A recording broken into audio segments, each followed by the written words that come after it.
আজ আমি স্বাধীন না, আমি স্বাধীন দেশের নাগরিক না। ইয়েস মাই ফ্রেন্ড, তোমরা ঠিকই শুনেছো। আজ আমি চারিদিকে দেখছি একে অপরকে স্বাধীনতা দিবস উপলক্ষে উইশ করছি এবং বিভিন্ন জায়গায় অনুষ্ঠান হচ্ছে। বাট নিজের বুকে হাত রেখে বলো তো, তুমি কি সত্যি স্বাধীন?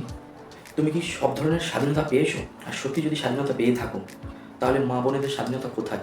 তারা আজ আনসেফ কেন? যদি আমাকে জিজ্ঞাসা করো, আমি বলবো আমি স্বাধীনতা পাইনি, আমি এখনও স্বাধীন না।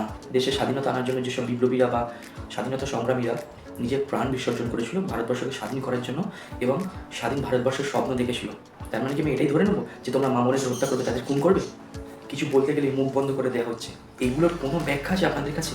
যারা এই অন্যায়কে প্রশ্রয় দিচ্ছে তারা এটা ভাবছে না যে এই ভুলটা তার বাড়ির মেয়ে, দিদি বা বোনের সাথে হতে পারতো। আলটিমেটলি তো আমরা স্বাধীনতা পাইনি, আর চারিদিকে খালি দেখছি স্বাধীনতা দিবস পালন করা হচ্ছে। আমার তো মনে হয় স্বাধীনতা শুধু কাগজে কলমে। স্বাধীনতার আসল মানেটা কি সেটা কোনোদিন বাস্তবে রূপ পাইনি। সবাই ফ্রেন্ড, আমার পার্সোনালি মনে হয় আমি স্বাধীনতা পাইনি। তোমরা কি স্বাধীনতা পেয়েছো? আমাকে কমেন্টস করে জানাবে। সবাই ভালো থেকে, wish you all the best. Okay, by.